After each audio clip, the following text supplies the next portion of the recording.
ऐसे देखा है लोगों को कि किसी का बीपी अगर शूट अप कर रहा है तो वो क्या करते हैं कि गोली खा लेते हैं, उसके बाद बीपी नॉर्मल हो जाता है। मैंने हेड कांस्टेबल मिनिस्ट्रियल वाले में स्पेशली देखा था, कुछ लोगों को विद स्पेक्स उन्होंने चेक मतलब क्लियर कर दिया था उनका मेडिकल कि भाई विद स्पेक्स चल जाएगा, क्योंकि वो नोटिफिकेशन का पेज निकाल के लेके चले गए थे। बाकी पैरामिलिट्री जो कराती है ना, पैरामिलिट्री क्या होती है 10-10 15-15 लोगों का ग्रुप बना देती है और उस ग्रुप में एक डॉक्टर हर ग्रुप को असाइन हो जाता है और वो डॉक्टर सारी चीजें वही डॉक्टर चेक करता है। 3-4 दिन उन्होंने ये एग्जामिन किया, बट फिर भी उन्होंने जो उनके ग्राउंड पे मतलब जो उनके अंदर कैंपस के अंदर जो बीपी आ रहा था उसी बेसिस पे उसको उन्होंने डिस्क्वालीफाई कर दिया था। बाद में उसने कोर्ट में भी जाके अपील की थी, बट वो अपील काम इसलिए नहीं करी। हेलो भाइयों, welcome back to online classes. This side Mohit, और आज की वीडियो में हम डिस्कस करने वाले हैं दिल्ली पुलिस की जितनी भी वैकेंसीज हैं उनके मेडिकल एग्जामिनेशन के प्रोसेस के बारे में। देखिए, जो भी अभी ऑनगोइंग वैकेंसीज हैं, चाहे वो दिल्ली पुलिस कांस्टेबल एग्जीक्यूटिव हो, कांस्टेबल ड्राइवर हो, हेड कांस्टेबल मिनिस्ट्रियल AWTP हो, कोई सा भी हो, इवन सब इंस्पेक्टर भी, क्योंकि अभी रिसेंट की अपडेट तो ये है कि भाई दिल्ली पुलिस के जो मेडिकल्स हैं अभी तक दिल्ली पुलिस खुद से ऑर्गेनाइज कराती थी, सिर्फ सब इंस्पेक्टर का छोड़ के वो CPO के थ्रू CAPF ऑर्गेनाइज कराती थी। बट अब जो न्यूज़ निकल के आ रही है वो तो भाई ये आ रही है कि दिल्ली पुलिस खुद से मेडिकल कंडक्ट नहीं कराएगी, दिल्ली पुलिस हैंडओवर करेगी पैरामिलिट्री फोर्सेस को और वो आपका मेडिकल कंडक्ट कराएंगे। तो ये एक मेरे हिसाब से तो कि बहुत अच्छी न्यूज़ है नहीं, क्योंकि दिल्ली पुलिस के मेडिकल में तो ऑलमोस्ट सभी पास हो जाते थे। CAPF थोड़ा कंपैरेटिवली हाई स्टैंडर्ड का मेडिकल कंडक्ट कराती है, तो हो सकता है उसमें थोड़े रीमेडिकल के चांसेस ज़्यादा मिले और शायद हो जाए कि लोग फेल भी हो जाए मेडिकल्स में। ठीक है, तो हम आज बिल्कुल इन चीज़ों को क्लियर करेंगे कि भाई पैरामिलिट्री अगर मेडिकल कराती है तो किस तरीके का मेडिकल होगा, और अगर सिर्फ नॉर्मल आपका दिल्ली पुलिस के जो हॉस्पिटल्स, गवर्नमेंट हॉस्पिटल्स हैं दिल्ली के अंडर, अगर वो आपके एग्जाम मेडिकल को लेते हैं तो किस तरीके से लेंगे। तो मैं दोनों चीज़ों का आपको एक तरह से डिफरेंस बताऊंगा दोनों में कि कहाँ क्या क्या डिफरेंस आता है। क्योंकि देखो, मैंने ना दिल्ली पुलिस का तो मेडिकल 2 बार दिया है, कांस्टेबल एग्जीक्यूटिव का और हेड कांस्टेबल मिनिस्ट्रियल का। बाकी मैंने CPO के मेडिकल भी दिए हैं और पैरामिलिट्री फोर्सेस से मैंने 3-4 बार मेडिकल कराए हुए हैं, तो मुझे उनका भी आइडिया है कि किस तरीके से वहाँ मेडिकल होता है और क्या क्या प्रोसेस मेडिकल में रहता है। ठीक है, तो हम एक एक करके अपना मेडिकल की वीडियो ये अपनी बनाते हैं। देखो, मेरा इस वीडियो को बनाने का सिर्फ पर्पस इतना सा है कि ताकि मैं आपको ये चीज़ क्लियर कर सकूं कि मेडिकल में क्या क्या चीज़ें होती है। देखो, मेरा मोटिव ये रहता है कि मैं क्लियरली मतलब आपको विदाउट कोई भी ऐसा कंफ्यूजन ना क्रिएट करूं और आपको इजी शब्दों में सारी चीज़ें समझा दूं कि प्रोसेस कैसे कैसे होता है। इसीलिए मैं वीडियो बना रहा हूं। और ऐसा होता है ना कई बार कि कोई बीमारी हमें पता नहीं होता कि भाई ये हमारे साथ इशू है, और हमें अगर टाइम रहते पता लग जाए तो आप इजीली उसको अभी से टैकल करके उसको सॉर्ट आउट कर सकते हो, ताकि आपको मेडिकल में कोई भी प्रॉब्लम ना हो। तो ये वीडियो बनाने का मोटिव सिर्फ इतना सा है कि अभी से ही मैं आपको इस चीज़ के लिए इन्फॉर्मेशन प्रोवाइड कर दूं कि किस तरीके का मेडिकल दिल्ली पुलिस खुद से कंडक्ट कराती है तो कैसा होगा और CPO से होगा। देखो, जिसने CAPF के लेवल का अपना मेडिकल प्रिपेयर कर लिया ना, उसको तो कहीं भी प्रिपरेशन नहीं आएगी, कहीं भी दिक्कत नहीं आएगी, उसको कहीं भी प्रॉब्लम फेस करने को नहीं मिलेगा। अब मैं आपको बताता हूँ 1-on-1 कि भाई किस तरीके से मेडिकल कंडक्ट कराया जाता है। देखो, दिल्ली पुलिस के जो अपने हॉस्पिटल्स कराती है वो गवर्नमेंट हॉस्पिटल्स कराती है। उसमें मेडिकल ऐसे होता है कि आप पेशेंट भी दिखाते, डॉक्टर पेशेंट को भी देखते रहते हैं, जैसे अलग अलग सेक्शंस बन जाते हैं ना किसी हॉस्पिटल में। इस तरीके से आप गवर्नमेंट हॉस्पिटल में जाते भी होंगे, जैसे आपने देखा वैसे ही होता है। वहाँ पे अलग अलग सेक्शन होते हैं कि भाई डेंटिस्ट अलग हो गया, आपका आइज का डॉक्टर अलग हो गया, ईयर का अलग हो गया। इस तरीके से वो अलग अलग सेक्शंस में आपको भेजते रहते हैं। उसमें 2 या 3 दिन लग जाते हैं, कई बार ज़्यादा भी टाइम लग जाता है अगर कोई डॉक्टर छुट्टी पे है, ऑर्थो का अलग डॉक्टर होगा। इस तरीके से डॉक्टर सारे डिवाइड हुए रहते हैं उसमें। बाकी पैरामिलिट्री जो कराती है ना, पैरामिलिट्री क्या होती है 10-10 15-15 लोगों का ग्रुप बना देती है और उस ग्रुप में एक डॉक्टर हर ग्रुप को असाइन हो जाता है और वो डॉक्टर सारी चीज़ें वही डॉक्टर चेक करता है। ऑलमोस्ट एक आधी चीज़ें हैं जो कोई अदर चेक करता है, बाकी वो सारे ही वही चेक करता है। तो जब मैंने अभी हेड कांस्टेबल का दिया था मेडिकल, तो इसमें भी मुझे कोई इशू नहीं हुआ और पैरामिलिट्री फोर्सेस के मेडिकल में भी मुझे टचवुड कोई इशू नहीं हुआ। मैं हमेशा हर बार बिना रीमेडिकल के ही फिट होके आया हूँ, ग्राउंड फिट होके आया हूँ।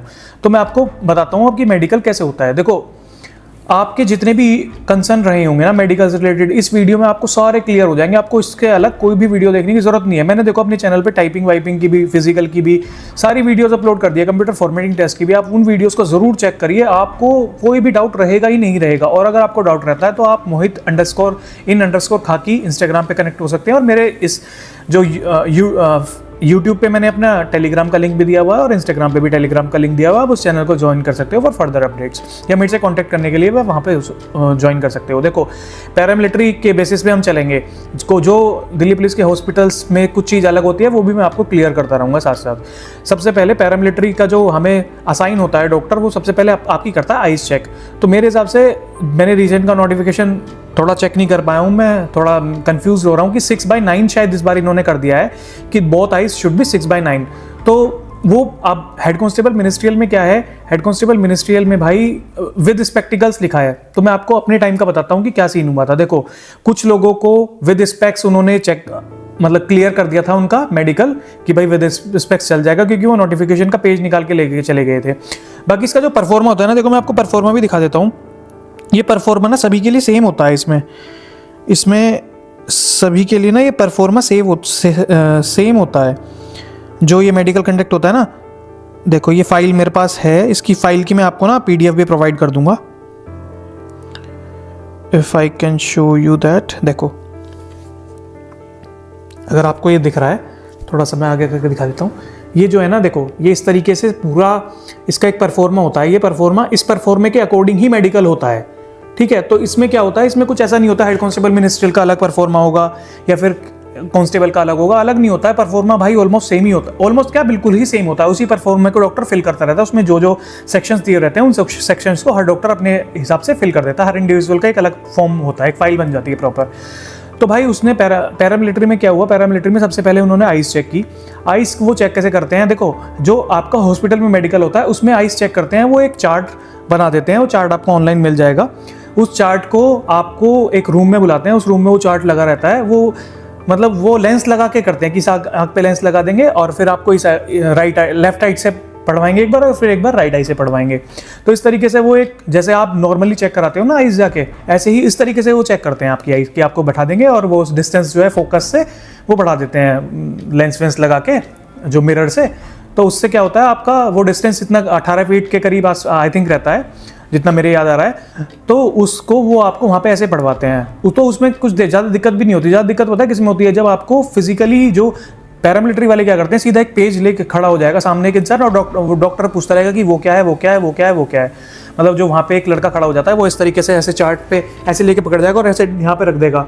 तो आपको बताना पड़ेगा कि भाई ये A है और यहाँ पे रख देगा C है। इस तरीके से वो ऐसे मतलब पूछ लेता है और बताता रहता है। उसी हिसाब से वो सबसे पहले ये प्रोसेस करते हैं। जब आपका एक बार आइज़ क्लियर हो जाता है उसके बाद क्या होता है, फिर आपको वो करते हैं आपका कलर ब्लाइंडनेस। तो कलर ब्लाइंडनेस के लिए देखो इसमें इस तरीके से वो कलर ब्लाइंडनेस के वो होते हैं।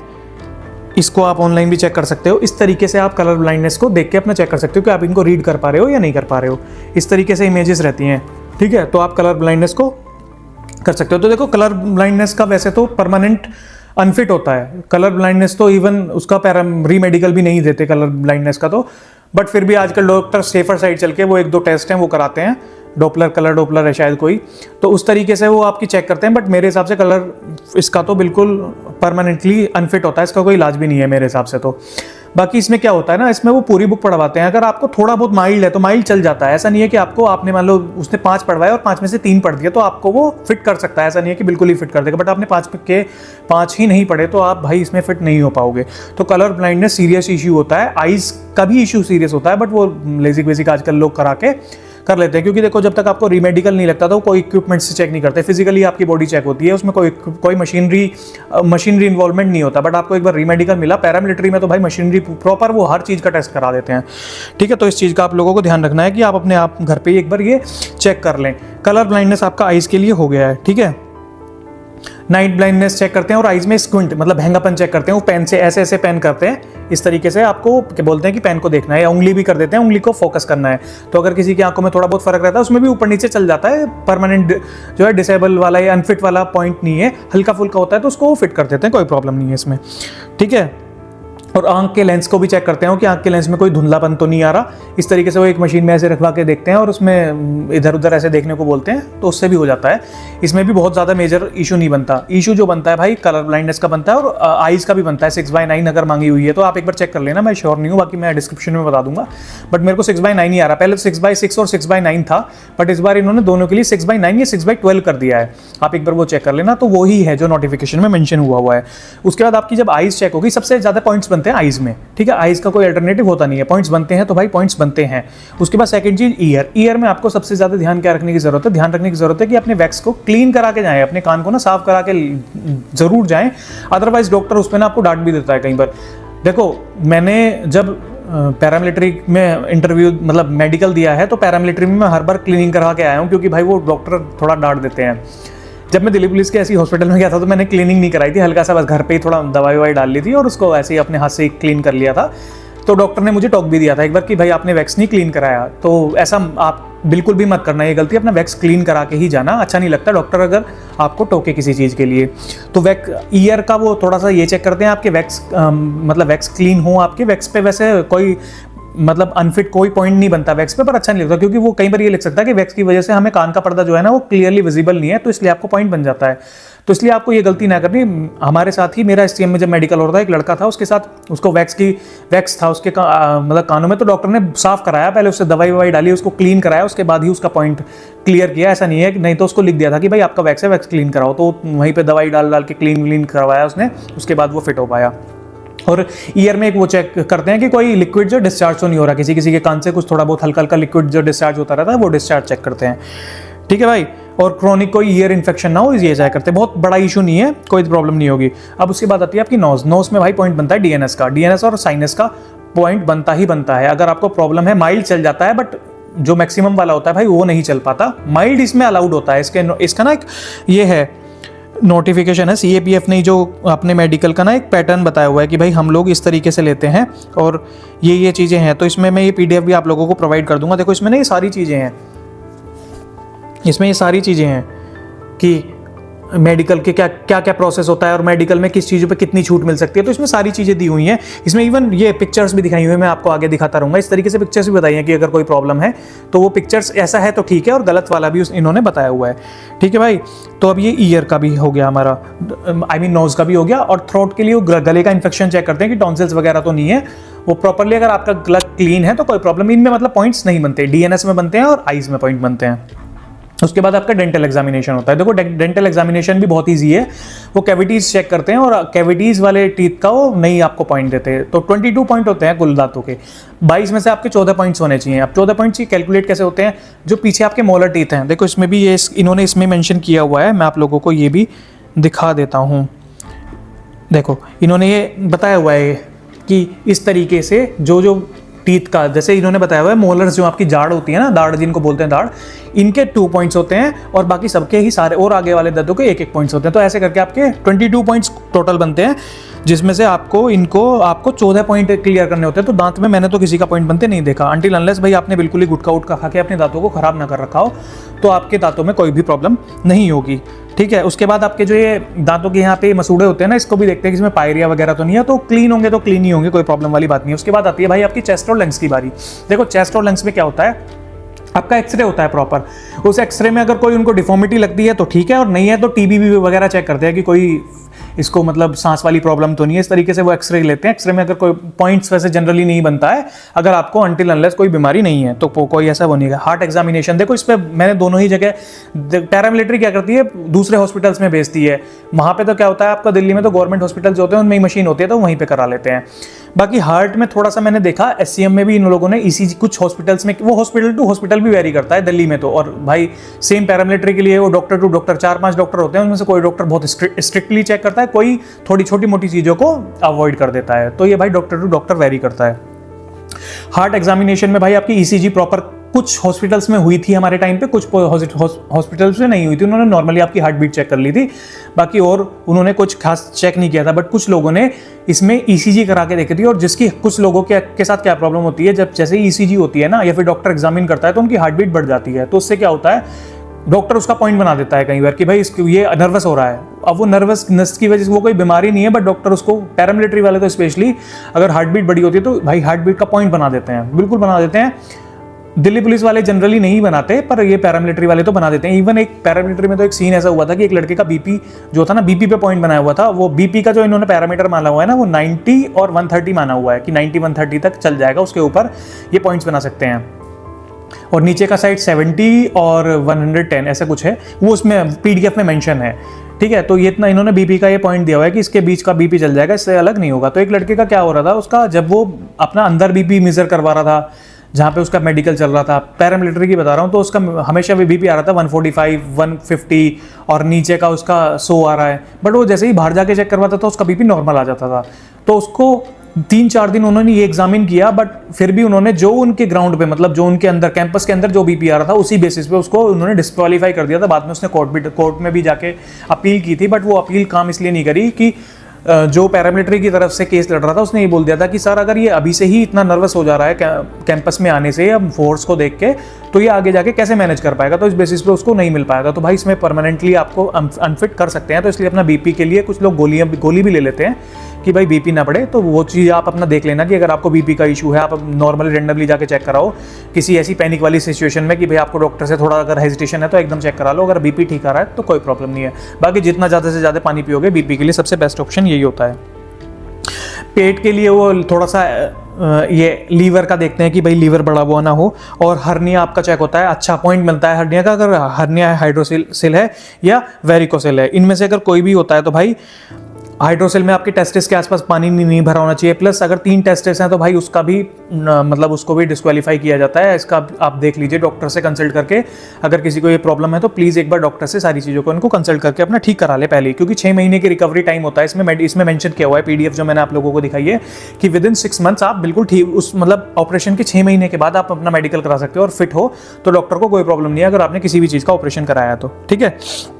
अब उसके बाद आती है नेक्स्ट चीज जिस पे बहुत सारे पॉइंट्स बनते हैं, वो है नोक नी। भाई देखो नोक नी का इन्होंने पैरामीटर दिया हुआ है, पैरामिलिट्री का स्पेशली मैं बता रहा हूँ। देखो इन्होंने नोक नी में स्पेशली दिखाया भी हुआ है। देखो ये इन्होंने नोक नी पे दिखाया हुआ है कि भाई इस तरीके की अगर नीज है तो नोक नी है। जो इधर है, ये इधर कॉर्नर थर्ड वाली ये बो लेग है, और ये बीच वाली है लंजिंग नहीं होनी चाहिए पैरों में, साइड में मतलब पैरों में ऐसे लचक नहीं होनी चाहिए। तो इसको कई बार पैरामिलिट्री में डॉक्टर आपको लाई डाउन करेगा और आपके पैर घुटने पे से हाथ रख के ऐसे पैर को ऊपर से हिला के दिखेगा ऐसे। अगर हिल रहा होगा तो वो भाई आपको पॉइंट दे देगा, मतलब आपकी लंजिंग आ रही होगी। अगर नॉर्मल होगा तो कोई प्रॉब्लम नहीं है। अब भाई नोक नी की बात आती है। देखो नोक नी में काफ़ी पॉइंट्स बनते हैं। मैं आपको लिटरली बताऊँ तो पैरामिलिट्री का तो फेवरेट एक तरह से पॉइंट है नोक नी का। अब नोक नी डॉक्टर कैसे चेक करते हैं मैं आपको बताता हूँ। देखो नोक नी चेक करने का डॉक्टर टू डॉक्टर वेरी करता है। कुछ डॉक्टर क्या होता है सीधा बोल देंगे, खड़े जैसे 6 लोग खड़े हैं सामने, बोल देंगे 30 डिग्री के एंगल पे अपने पीछे से टखनों को मिला लो, इस तरीके से टखनों को मिला लो और इस तरीके से खोल लो। अगर आपके नीज आपस में टच हैं तो आपको नोक नी का पॉइंट मिलेगा, अगर नहीं है टच तो आप क्लियर है। स्केल कुछ नहीं देके देखते। कुछ डॉक्टर्स हो सकता है देख सकते हैं, पर मेरा जितनी बार भी हुआ है ना तो मेरे को लेटा के देखा गया है, मेरे को सीधा खड़ा करके 30 डिग्री के एंगल पे ऐसे पैर करके देखा गया है। बट कुछ डॉक्टर्स ने पता क्या किया है, जैसे किसी ने ऐसे पैर निकाली और उसको लग रहा है, डॉक्टर को शक हो रहा है कि भाई इसको नोक नहीं हो सकती है ये, जैसे कुछ लोग प्रेशर करके थोड़े पैरों को हटा लेते हैं ना एक्सरसाइज करके, तो वो क्या करते हैं डॉक्टर आपको लौटा देंगे। लिटाने के बाद आप कुछ भी नहीं कर पाओगे। अगर आपको नोक नहीं होगी तो आपको नोक नहीं ही होगी। तो इस चीज़ के लिए उन्होंने एक नया समाधान निकाला है कि माइल्ड नोक नी करके उन्होंने एक पैरामीटर बना दिया है कि भाई एक माइल्ड नोक नी का हम वो करते हैं, ठीक है, कंसेप्ट रखते हैं। तो माइल्ड नोक नी में देखो वो कैसे चेक करते हैं, इस तरीके से वो लोग चेक करते हैं। अगर आपको दिख रहा हो, ये मैं फोटो आपको आगे इसमें मतलब दे दूंगा आपको ये PDF ही। तो वो क्या करते हैं आपको लेटा देंगे। लेटाने के बाद आपको नॉर्मल बिल्कुल रिलैक्स मोड पे बोल देंगे। आपके घुटने लग जाएंगे। घुटने लगने के बाद जो आपके नीचे होते हैं ना एल्बो बोल रहा हूँ, एंकल होता है, एंकल के बीच का गैप देखते हैं कि एंकल के बीच का गैप कितना है। अगर वो 5 सेंटीमीटर से कम का है तो आपको नोक नी में कोई प्रॉब्लम नहीं है, आपको वो क्वालिफाई कर देंगे। अगर वो 5 सेंटीमीटर से ज़्यादा का है तो वो भाई आपको डिस्क्वालीफाई कर देंगे और रीमेडिकल दे देंगे। कुछ डॉक्टर्स ऐसे करते हैं कि ये चेक ठीक है भाई। तो इस तरीके से वो लोग नोक नी मतलब चेक करते हैं। आपका जो 5 सेंटीमीटर वाला मैंने आपको पीछे बताया, इसमें ना देखो डॉक्टर टू डॉक्टर वेरी करता है। कुछ डॉक्टर क्या करते हैं, वो आपको जब मेडिकल ले रहे होते हैं उस वक्त उन्हें डाउट लगता है तो वो तभी चेक कर लेते हैं कि भाई आपको लेटाएंगे और उस मशीन से जैसे मैंने आपको फोटो में दिखाया उसे वो चेक कर लेंगे। बट कुछ डॉक्टर्स ऐसे होते हैं जो भाई रिस्क नहीं लेते, वो डायरेक्टली रीमेडिकल लिख देते हैं और रीमेडिकल में आपको फिर इस तरीके से चेक किया जाता है। और कई बार कुछ डॉक्टर्स ने तो इसका प्रॉपर पैरों का एक्सरे करवा के भी चेक किया हुआ है लोगों का, जो आपके ये नोक नी के लिए। तो भाई ये वेरी करेगा कि भाई आपका किस डॉक्टर पे है। देखो वो एक लक फैक्टर होता है, तो इसमें मैं भी कुछ नहीं कर सकता, बस मैं आपको इन्फॉर्मेशन प्रोवाइड कर रहा हूँ कि किस तरीके से चेक की जाती हैं चीज़ें, और मतलब गुड सिनेरियो में कैसे हो सकती है और वो सिनेरियो में कैसे चेक हो सकती है।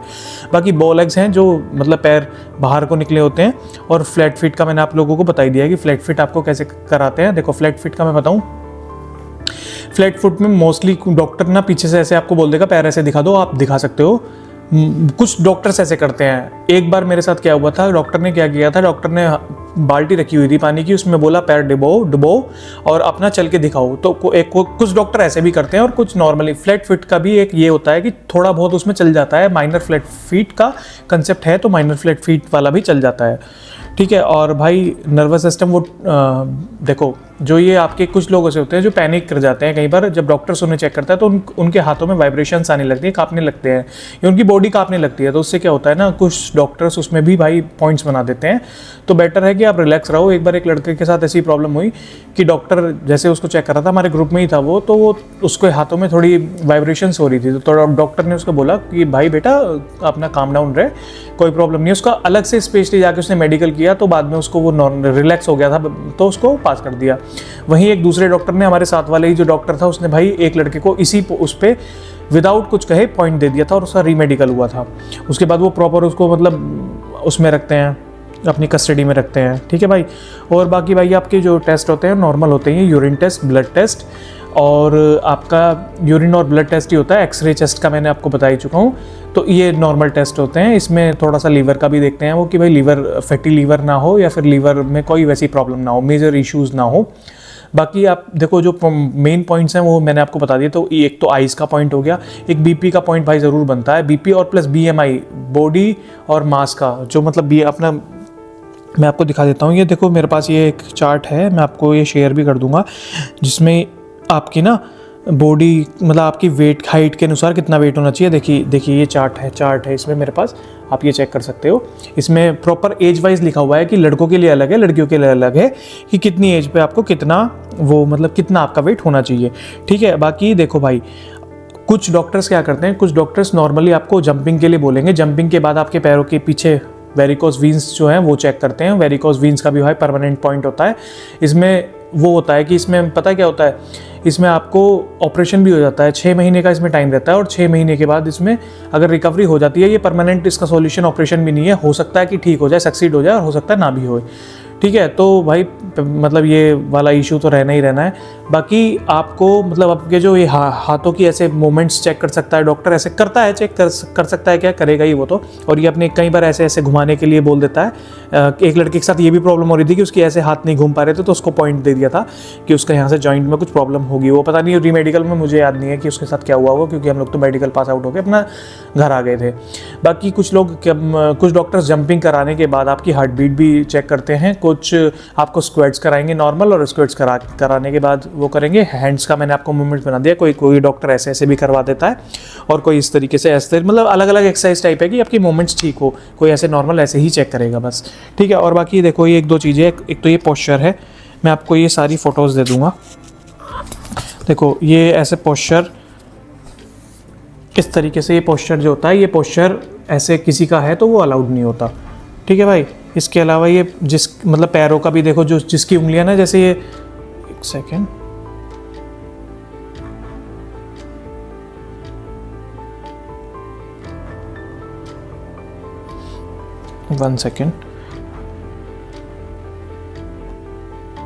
जैसे ये पैरों की उंगलियां ना, ऐसे किसी किसी की 2 उंगलियां सेम सी होती है ना, बाद की कोने की, जो एक जितनी एक हाइट की हो जाती हैं, तो उनको भी भाई पॉइंट्स बन जाता है उनका भी। और ये अंगूठे के पास किसी की ऐसे, अगर ये अंगूठे के पास ऐसे हड्डी निकली होती है तो उसका भी पॉइंट बनता है। इसमें थोड़ा माइल चल जाता है। और बाकी भाई फ्लैट फिट का मैंने दिखाई दिया, ये नौकनी का भी दिखाई दिया है आपको। और ऐसे ये किसी किसी के हाथ में ऐसे प्रॉब्लम होती है, ये तो ये भी भाई पॉइंट, इसका भी पॉइंट बनता है ये भी भाई। और कैरिंग एंगल 20 डिग्री का होना चाहिए, 20 डिग्री का होना चाहिए। इसको आप स्केल से चेक करते हैं, जो कैरिंग एंगल ये होता है ना, ये चेक होता है भाई इसका, ये हाथ चेक करते हैं। पैरामिलिट्री वाले तो स्पेशली चेक करते हैं। बाकी छाती में ऐसा कोई गड्ढा वड्ढा होता है तो भाई उसका पॉइंट बन जाता है, इसका एक्सरे होता है प्रॉपर फिर, ठीक है। बाकी सारी चीज़ें मैंने आपको बताई दी हैं। तो इस तरीके से आप देख सकते हो भाई अपने, अगर किसी की बॉडी में एक पोस्चर अपना अच्छे से रखना है, पोस्चर का बहुत इफेक्ट पड़ता है, डॉक्टर के सामने एक अलग वो रहता है। तो बाकी मैंने आपको सारे पॉइंट्स बता दिए कि जिन जिन पर देखो भाई आपको रिमेडिकल मिल सकता है। तो बीपी पे बहुत ज़्यादा ध्यान रखना है अपना, ईसीजी ठीक रखनी है, मतलब हार्ट बीट नहीं बढ़ानी है। अपने आइज़ के लिए आपको कुछ अच्छा, मतलब आइज़ पे पॉइंट बनता है। और भाई बाकी आपका पॉइंट नौकनी पे बनता है। नौकनी के लिए आप थोड़ी एक्सरसाइज कर सकते हैं। नौकनी में मैंने देखा है भाई लोगों के बिल्कुल ठीक हो जाती हैं, तो एक्सरसाइज बहुत मस्ट है। बहुत सारी चीज़ें आप एक्सरसाइज से ठीक कर सकते हो। कोई क्रॉनिक डिसीज़ होगी तो भाई वो तो देखो डॉक्टर से कंसल्ट करना पड़ेगा, बट ये छोटी छोटी नॉर्मल चीज़ें हैं जिन पे पॉइंट्स बनते ही बनते हैं। जैसे ये वेट पे भी बना देते हैं पैरामिलिट्री वाले, तो स्पेशली दिल्ली पुलिस वाले नहीं बनाते, जो गवर्नमेंट हॉस्पिटल में होता है उसमें नहीं बनता है। बाकी इसके अलावा हम मतलब जंपिंग वाला भी मैंने आपको बता ही दिया है कि जंपिंग के बाद हार्ट बीट कुछ लोग चेक कर लेते हैं। उसमें होता है कि 20 जंप करने के बाद माइल्ड जंप करना है, बहुत ज़्यादा आपको एक्साइटेड होकर लंबी लंबी ऊंची ऊंची उछल के जंप नहीं करना है। बीपी के लिए बहुत से लोग गोली भी ले लेते हैं जिससे आपका बीपी नॉर्मल आ जाता है। मैंने ऐसे देखा है लोगों को कि किसी का बीपी अगर शूट अप कर रहा है तो वो क्या करते हैं कि गोली खा लेते हैं, उसके बाद बीपी नॉर्मल हो जाता है। मैंने हेड कांस्टेबल मिनिस्ट्रियल वाले में स्पेशली देखा था लोगों को गोली खाते हुए बीपी की। उसके अलावा ईयर वीयर का मैंने आपको बता दिया है। कलर ब्लाइंडनेस तो देखो यार परमानेंट एक तरह से अनफिट का ही पॉइंट बन जाता है, बट फिर भी अगर आपको थोड़ा सा माइल्ड है तो माइल्ड वाला चल जाता है। स्पेशली पुलिस में तो चल ही जाता है, फोर्स में ना चले। और भाई इसके अलावा आपके नीज़ का मैंने बता ही दिया है। आपके प्राइवेट पार्ट्स का ये है कि अपने इसको अगर मेरी बहनें ना देखें, प्राइवेट पार्ट्स लड़कों में होता है भाई आपका एनएस एरिया चेक होता है, आपका पाइल्स चेक होती है, और मतलब वहाँ पे कोई इन्फेक्शन नहीं है तो इन्फेक्शन चेक होता है। बाकी पेनिस का आपका ऐसे चेक होता है कि पेनिस का जो फॉरस्किन होता है उसको पीछे करवाता है डॉक्टर। मतलब देखो जो दिल्ली पुलिस में हुआ था, दिल्ली पुलिस वालों ने तो बस नॉर्मली मतलब आपके कपड़े निकलवाए और आपके टेस्टिस को चेक किया कि दोनों टेस्टिस हैं और या पानी तो नहीं है, हाइड्रोसेल वाली ऐसी कोई बीमारी तो नहीं है। बस उन्होंने एनएस का वो मतलब पाइल्स चेक किया और छोड़ दिया। बट उस डॉक्टर ने, पैरामिलिट्री वाले ने अच्छे से चेक किया था भाई। उसने पूरा अपने स्किन को बोला था कि पीछे करो और अपना ग्लैंस देखा था उसने पेनिस का, और प्रॉपर उसने मतलब आपके टेस्टिस चेक किए थे, और उसने मतलब आगे झुकने के बाद पाइल्स भी अच्छे से चेक की थी। तो वो भाई पैरामिलिट्री वाले इस चीज़ को भी आराम से अच्छे से चेक करते हैं। इसके अलावा भाई आप, मुझे नहीं लगता मैंने कोई भी पॉइंट छोड़ा है। एक बार मैं फिर भी रिवाइंड कर लेता हूँ चीज़ों को। भाई ऊपर की ये लंग्स का आपको मैंने बता दिया कि वो छाती का एक्सरे कराते हैं। बाकी आई थिंक सब कुछ मैंने कंप्लीट कर दिया है वीडियो में। और अगर कुछ भी आपको अभी भी कन्फ्यूज़न रह गया है तो देखो, मेरा मोटिव रहता है कि आपको इन्फॉर्मेशन बिल्कुल प्रॉपर दी जाए, जिसमें मैं कुछ भी बिल्कुल बनावट का नहीं बताता, जो रियलिटी होती है वही बताता हूँ। तो आपको अगर मुझसे डायरेक्ट कांटेक्ट करना है तो आप mohit_in_khaki पे कांटेक्ट कर सकते हो। मेरा इंस्टाग्राम चैनल है और वहीं पे मैंने टेलीग्राम की अपनी आईडी भी दी हुई है, और यूट्यूब चैनल पे भी मैंने लिंक को कनेक्ट किया हुआ है। तो आप लोग मेरे टेलीग्राम से भी फर्दर अपडेट्स के लिए जुड़ सकते हो। बाकी कोई भी क्वेरी है, आपकी क्वेश्चन है, मेरी वीडियोज़ जो मैंने फॉर्मेटिंग टेस्ट और फिजिकल के लिए और टाइपिंग के लिए बनाई हुई है उनको ज़रूर चेक करें, और मेडिकल वाली मैंने आपको बनाई दी है। बाकी नेक्स्ट वीडियो आप किस टॉपिक पर चाहते हैं प्लीज़ कमेंट डाउन। और अगर आपको वीडियोस पसंद आ रही है तो मेरे चैनल को सब्सक्राइब करें और वीडियोस को शेयर ज़रूर करें अपने फ्रेंड्स के साथ, ताकि इन्फॉर्मेशन प्रॉपर एक तरीके से मिल सके। क्योंकि जब हम एस्पिरेंट होते हैं तो हम यार चाहते हैं कि बिल्कुल हमें रियलिटी पता लगे। जब मैं भी आपकी कंडीशन में कभी था तो मुझे भी यही था कि 10 वीडियो देखनी पड़ती थी बार बार, कि इसमें भी नहीं, किसी में से कुछ पता लगता था, किसी में कुछ। तो इसीलिए मेरा मोटिव ही ये है कि मैं सारी ही चीज़ें आपको एक ही वीडियो में क्लियर कर दूं, ताकि आपको इधर इधर की बहुत सारी वीडियोस ना देखनी पड़े। Still if you have any kind of doubt you can direct contact me on Instagram. And one thing I want to make you clear कि आप लोगों को अपने ऊपर पूरा विश्वास रखना है that you will be able to clear this exam, और उसके बाद भी आपको अपनी प्रिपरेशन कंटिन्यू करनी है। तो इसलिए दिल्ली पुलिस इस मामले में बहुत बेस्ट है। मैंने दिल्ली पुलिस के बारे में पॉडकास्ट भी लिए हुए हैं, तो आपने चेक कर लिए होंगे। तो आज की वीडियो के लिए इतना ही। बाकी अगर कुछ भी मुझसे छूट गया है इन केस, क्योंकि ये वीडियो थोड़ा ऊपर नीचे हो गया था, मैंने पहले शूट किया, वो बीच में बंद हो गई, मुझे पता ही नहीं लगा, तो अब मैं दोबारा ही शूट कर रहा हूँ। तो अगर कुछ छूट गया है बीच में तो आप प्लीज़ मुझे कमेंट करिए, मैं उसके या तो रील बना दूंगा प्रॉपर रील समझाने के लिए, या फिर मैं आपसे डायरेक्टली कॉल पे बात भी कर लूँगा, कोई प्रॉब्लम नहीं है। बाकी भाई चैनल से जुड़ जाइए और इंस्टाग्राम पे फॉलो कर लीजिए और यहाँ पे आके मुझे सब्सक्राइब कर लीजिए। ओके भाइयों, थैंक यू।